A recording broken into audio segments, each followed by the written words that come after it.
And welcome back to another episode of Development Dive with TK King and Mr. Koltin Thompson. The first. Alright, well, if you've made it this far into the Development Dive, then you're here watching this video. And if you're watching this video, then you've probably watched all the other videos. Wouldn't you say, Colton? Well, if you give a mouse a cookie, you will get more mice in your house, and you have to call the exterminator. And that's the next year. This is a very special episode. Yeah, this is a very special episode because this is the one where we go goo for clip art. Well, before a stock we dive in, just remind the folks to be sure to like, subscribe, comment, share, text us, like it, subscribe, shoot us an email, whatever you want to do, just to mail us a letter, send us a fax. Yeah, drop our address, right? Fan mail. That's something people do. It's exciting. Awesome. Thanks for joining so far on the journey. The last video we did version 12, which was the shift to the network on the main board. That was kind of the big shift, and the public flight cards. A lot of good changes in this one. This video we're jumping up to version, I believe, 15. Is that right? 15, 16, something like that. Let's see. I'll have to. I wonder if it could tell me. Let's see. If I go to save it, is it going to tell me? Nah. So version 15 or 16, we'll find out and put it in the in the title of the about video. So from version 12 to version 15, 16, made a good amount of updates. And so let's dive in and see what we changed. Where do you want to start, Cole? What do you see? Yeah, well, I mean, I think most basically is just the... I think this was kind of our final, cut away from just black and white stuff. Yep. The TI inspiration of agenda cards, having the background art on shuttle segments. Definitely starting to take on a little bit more of a rough prototype look rather than just like a these images are great off the printer look. Yeah. I also looks like by this version we had done away with that one worker nonsense and actually have what appears to be a lot closer to what we have now, where you have a certain amount of workers that you start with. And we have the turn order track and the next round turn order tracks. So this is probably around the time this version or a previous version is when bumping determined turn order, right? That was. Now I still think you got your bonus that you landed on. I still think the first player got to choose. I think these are the same. That does sound right, yes. And there was a fourth one, so you could reset. Then you could. Yeah. Yep. Nice. Well, so since I'm up here at the main board, let's just look at some of these actions, see what changed with the actions. I'll hit the top row and you get the bottom row. So procedure here, still got this location, you get to draw a card. But now the bottom is you can either upgrade a room or install a room. So I think this is the first version where we have the room cards separated from the shuttle segment deck. And so now you're going to have shuttle segments out here on the board, but they're all going to be just your regular segments, right? And the rooms now are set off to the side. Almost like in a deck builder, right, where you've got a deck, but then you just have piles of the same cards sometimes you can always take from. Was kind of the idea here. Yes. That definitely cut down on the luck factor. It really kind of leaned players into being able to utilize dice and the guess more. And so that action it's quite confusing. But the up arrow, I think, is meant to upgrade one. So if you've got an interior room, you can pay the difference to upgrade to a window room. And the down arrow doesn't mean downgrade; it means to install, I believe, which would be you pay the cost in the top left, which we've still got resources here in the costs. And I think you had mentioned, or maybe I had mentioned last video. I thought it was our prototype, but you said this one is probably more closely to our very first prototype, right? Because I do remember having these piles of rooms. Yes. And I do think that there's an extra cost in the top left of the cards. We can always pull it out. Maybe we'll do a video to look at some of those at some point too. But yeah, next we've got the storage. I think is almost identical, except we did remove that requirement from the agenda card. Right, it doesn't have to match the resource you're going to take or increase. And the bottom one is we did add a restriction here that you can't take the resource that you added, which is awful, right? Because like the fun of it, the fun in the current version of the game is like you can raise it so you can take it, or you can take it so you can raise it, right? Like that's the whole point. But here you can take 2 resources of the same kind. I believe we're still at that, or 3 if that resource is full. Agenda, exact same. Though if I'm not mistaken, we flipped them, right? We did flip them because you had to resolve top to bottom if you were doing this both. Lets you draw and then discard. And so I think we like to have drawing one and then filtering through. Tech is exactly the same. Now if you want to hit these bottom 4. Yeah, so assembly, I think this top action was on the bottom last time, but that was just installing whatever you can afford. That bottom action, again, it's that up arrow, down arrow thing. But this was, the up arrow was upgrading your cockpits and engines. You can still flip them, right? So, so down here, like this cockpit, when it flips, oxygen discount. Has a oxygen discount. When the engine flips, it has a fuel discount. Or you could just install a new cockpit and engine. And I think when you did that, back at the top of the table. Yes, I think you paid. Did you pay for? Yeah, you paid $1 million. Yes, and it was for both. And they came together. Yep. And you got a. No. I think so. What you're thinking of is whenever you build a launch tower.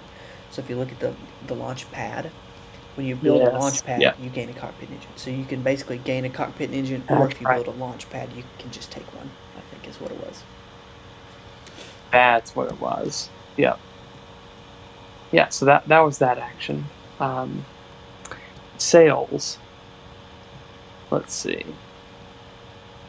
You once again you had the where are those flight cards at? Oh, we got icons on them now. Oh yeah. Yeah, and we named them after the Greek alphabet. That was fun. Score them very similar to how you've always have and kind of how you still do, except now you take the top flight token. Ooh. And these were set for player count, and they did. I'm just going to decrease. Move these over. They did decrease, and when they flipped, a certain amount of them turned silver. Right. And then the little arrow there was used to denote flight length. All right, so down here, if I was going for 9. So whenever you scheduled your flight, you then had to lock into stone the duration, right? I think that's how we had it work.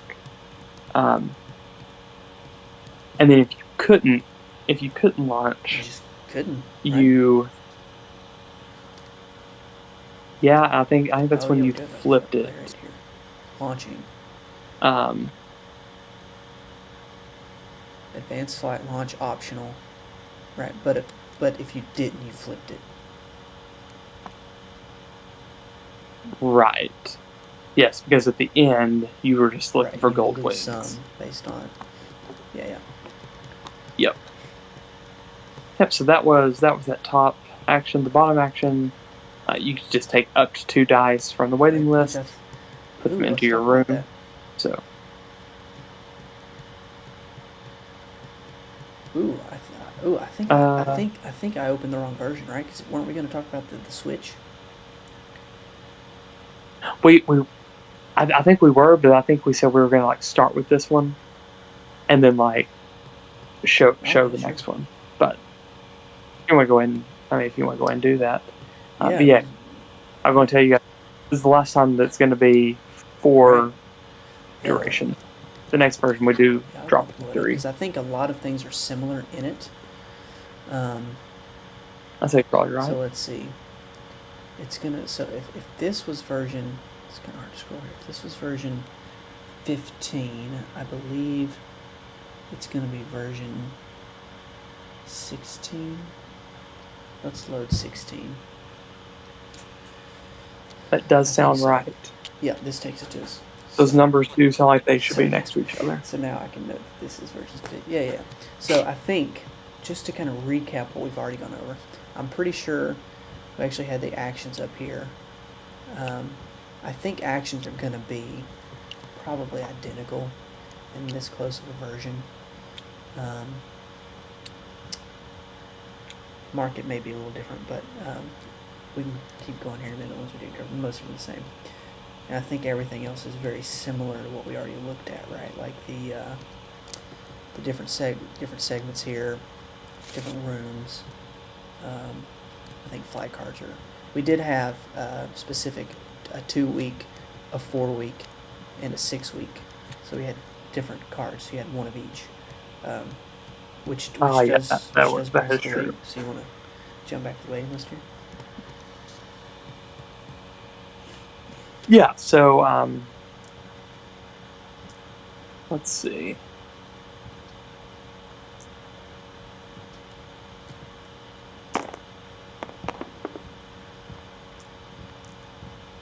So yeah, so the waiting list right now, because we did jump to 2, 4, and 6 weeks, right? Yes. Good. So yeah, the colors are still corresponding to the weeks. The numbers still correspond to the. But we no longer have room type. 4 durations. We have 3. Yes, so we were able to cut down one color there. I think a lot of that was still the same. Now, something that was interesting is the game was roundless, or it was there was no set number of rounds. Instead, you played until 3 of these in-game conditions were met. So when one was met, this little rocket would come down and you'll cover it up.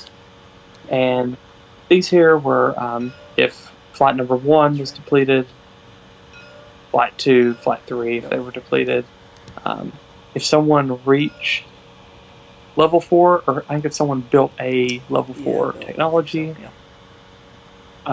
if someone built 8 developments. Yep. And this was if everyone's secret goal was revealed. Right. So all the secret goals were just reveal them when you. Yep. When you accomplish them. Yep. Yeah, they're all just the 20s. Yep. And we had some nice. This is where we started putting in our flavor text, a lot of which still exist. Yep. This was I'll full disclosure. I've come around to the idea of us having 4 rounds because it's a lot more precise. This is my preferred way for a game to end. But what we found is some games people really went hard into a flight.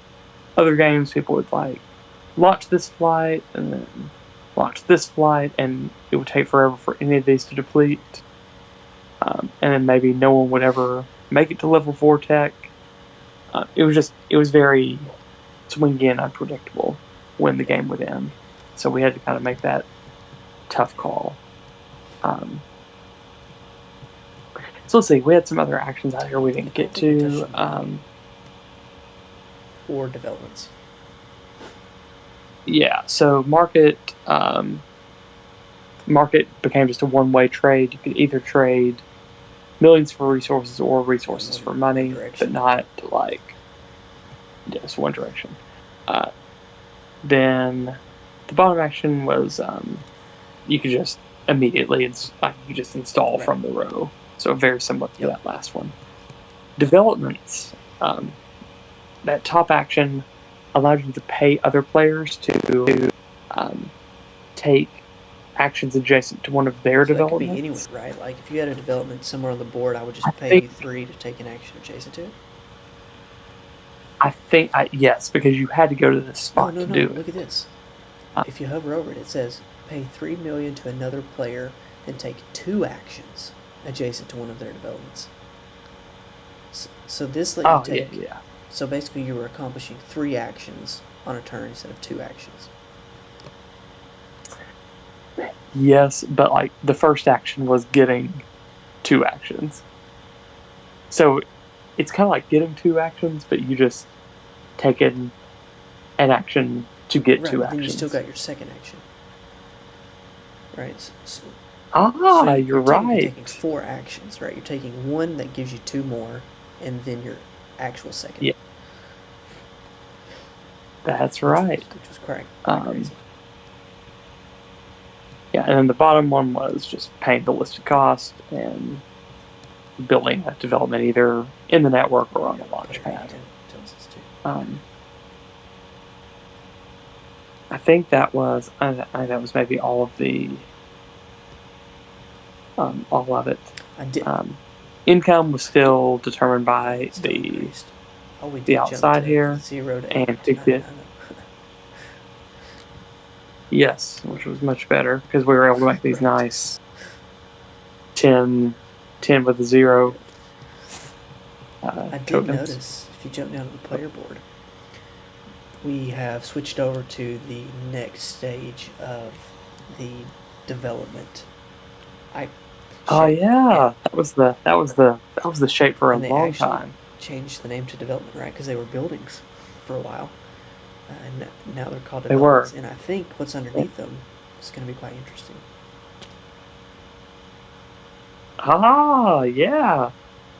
Yeah. So we started getting victory points as part of income. So like, if you had your let's say your developments look like this, right? You'd get a food and oxygen and 4 points every production phase. Very nice. You can also see that a lot of things that used to be cubes are now shapes. Nice custom figures. Including, and we also have these things over here, these little technology tokens. As reminders for those techs we were talking about, I don't know, probably a few episodes ago, talking about how some of these technologies people would forget about. Let's see. Pull out an example. So here's a good example. Gain food when another player uses the agenda action.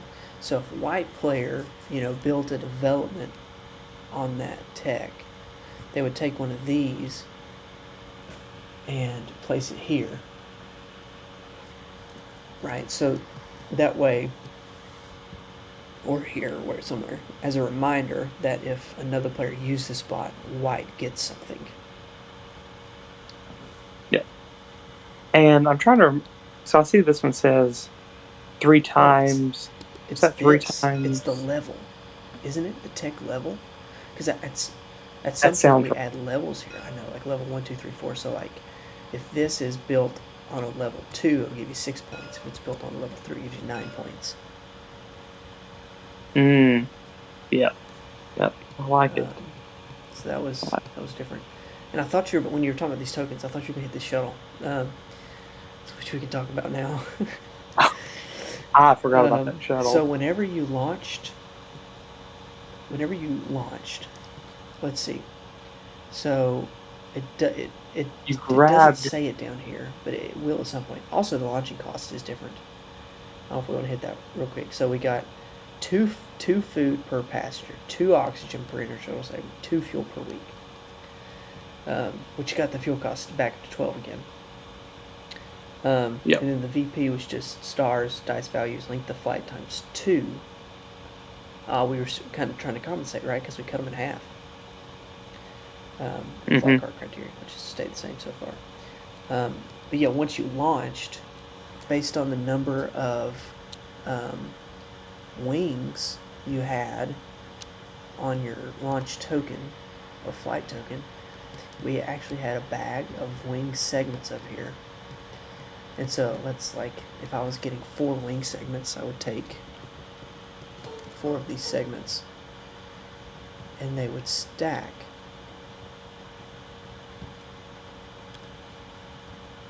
in my shuttle, which was kind of a 3D kind of thing to show you which player had the most wings throughout the game, right? It's kind of a visual representation of who was scoring the most wings to score that final scoring thing. Yeah. And I think that ultimately fell to the wayside just because it seemed like yeah, it's just too extra. Too much to produce for not a whole lot of payoff. payoff. Yeah, because you had your actual shuttle that you were building, and you also had this other shuttle with all these extra tokens that you would have to include. And at some point, like the wings got really tall, so it's gonna be very hard to not tip over or. Yes, especially in person, it would have been It would have been awful. A nightmare. Cool for TTS though. It was cool for fun. a season. And what's interesting though is I think this existed in the first time Shim played the game. Because I remember he had the tallest shuttle. It was like the first time I think he played the game. And so it's a wonder he stuck around after that. But he must have saw something. Yep. Yeah. So any other big changes in this version? I think we've hit a good 20 minutes here so far. I'm looking around here. About the only other thing we didn't hit that I can see is whenever these tokens run out, they used to be limited, but we do have extra up here. So we allowed players to still launch the certain flight plans even after these tokens were gone. You just didn't get the wings for it. Yeah. I do remember that. Right. Yeah, so that was all very cool. I don't know how many more versions we're going to have of this income. I do know that, just to keep name dropping people that have play tested it, do you know that Jay Cormier is the one that suggested that it increase and then start we did do that decreasing, which we eventually did away with altogether, though it does, in the current version, it's kind of reflected in your development. So your income decreases as more developments get built. Yes. So that was kind of the genesis of that. I think otherwise, I think we kind of covered all the big bases. Things changed. So. Awesome. Well, again, thanks for joining us on this journey of reflecting on the different versions of Galactic Cruise over the last year and a half. And so far we've made it up to version 16. And as of recording this video, I think we've said a few times we've got like 87 some versions. And so it does continue to change quite a bit. Like there's so many elements just looking at it here that I'm like, man, like that just doesn't exist anymore, or like that's totally different, or that's exactly the same. Yep. It's so interesting. Yeah, I was telling TK. I don't think it was in a video. I think it was just he and I chatting. That in my mind, there are kind of 4 generations of Galactic Cruise. This for me is like generation number 2, and it lasts for a while. Generation 2 lasts for a while. It does. And then Generation 3 kind of makes a Decently long appearance. I think Generation 2 is probably the longest version. And then Generation 3, and then now 4 we're in. Yeah. So, yeah, I'm definitely excited to take this. Because this is fun for me. Even if it's not, I mean, I hope it's fun for the viewers, but this is fun for me. If this thing only has 2 views and it's just us over and over. I'll watch it. I'll go back and watch it. Absolutely. It's so fun to go down memory lane here and just see, like, what great ideas do we have? What great ideas did we almost have? It's really eye-opening. Absolutely. All right. Well, hope you'll tune in next time where we'll keep on trucking through these versions. See you later.